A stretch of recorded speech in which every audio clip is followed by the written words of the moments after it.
Hi, I'm Kenzie, Hi, I'm Olivia. and our project was over the regenerative cell growth of Dugesia tigrina. It is a known fact that only 9% of plastic is actually recycled. And with this, the remaining 91% of plastic is actually broken down due to elements of nature such as sunlight and erosion. This becomes what is known as microplastic. With the current use of plastic in our world, there is actually an abundance of microplastics in our environment. Recently, microplastics have become a major concern in our world. The reason for this is because once the microplastic has actually entered our environment, it ends up in not only our animals, but our food and drinking water. Some studies have actually estimated that an average human being will consume at least 70,000 microplastics in their lifetime. Plastics are from industries sewn into clothing and apparel. Through the process of drying, these plastics end up in the dryer lint and eventually end up in freshwater systems. These plastics-based fabrics make up 60% of all clothing worldwide and are a huge contributor to the rising plastic pollution in the world. These tiny synthetic particles are released into the environment every time a load of laundry is done and eventually makes its way into the water systems. In fact,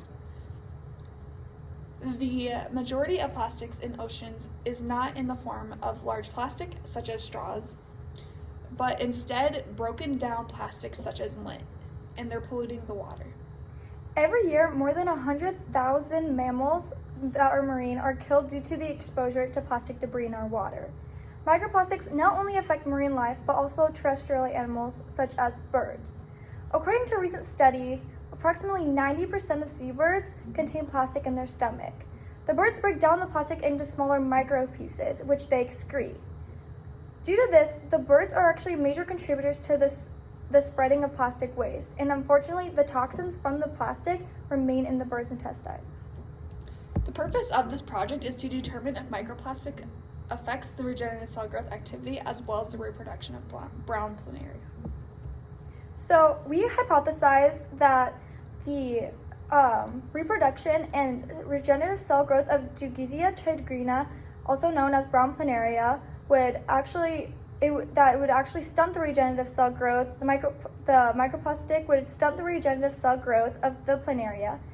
Due to the lack of energy, the movement of the planaria exposed to the microplastic would become lethargic. Corresponding with the level of activity from the variable group, we expected that the microplastic would lessen the reproductive instincts of the planaria. The materials that we need for this project is Dugesia tigrina, which are the brown planaria. We need petri dishes, hard-boiled eggs, which we used for the food, spring water, which we used as their environment. We used dryer lint as the variable, and then we had a dissecting scope and scalpel to cut the planaria into heads and tails, and then we used a blender and pipettes. So for our procedure, we began by separating the planaria into a control group and 3 variable groups. Our 3 variable groups were microplastic in the food only, microplastic exposed through their environment, and microplastic exposed through both of those. We then created 2 trials for all 3 variable groups, as well as 1 trial for our control group. We placed 10 planaria into a petri dish and cut the planaria into 2 parts, separating their heads from their tails.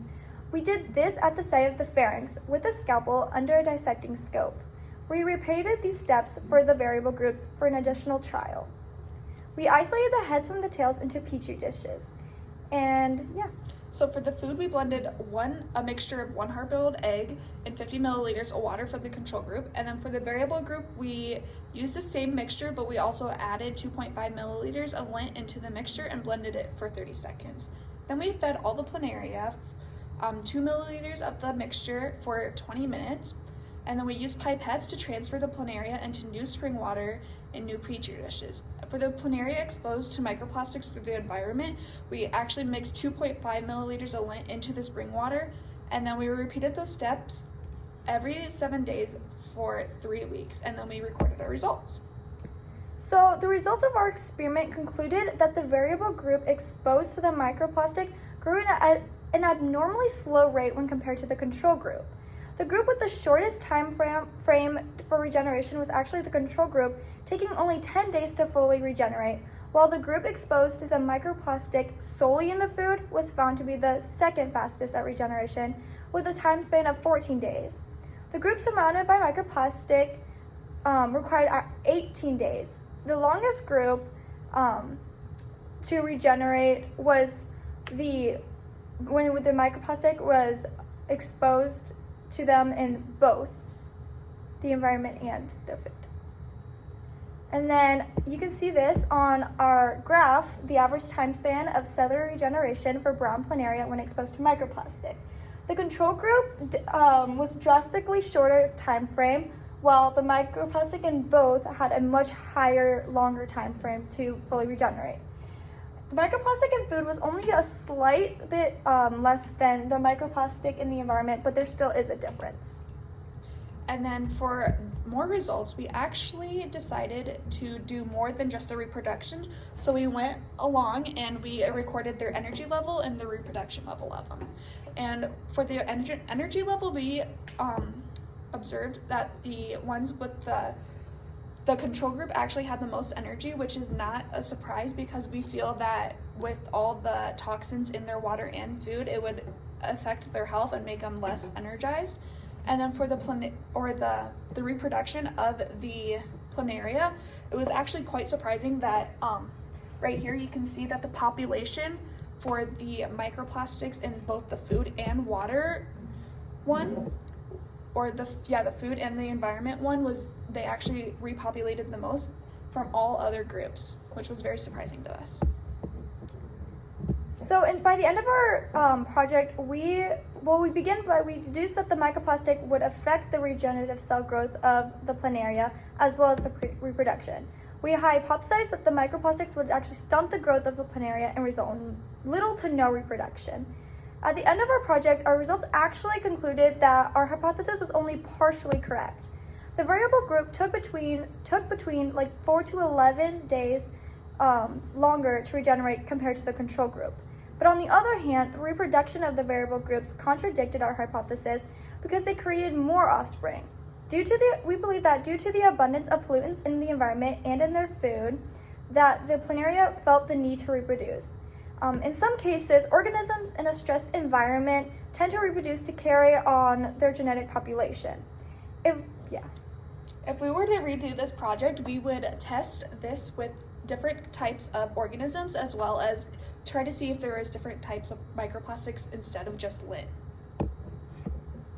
And then we have over here our works cited page for all of our websites used for our project. Yeah, and our application for this is that new studies are coming out every day showing that these microplastics are breaking down even further and being absorbed into organism cells.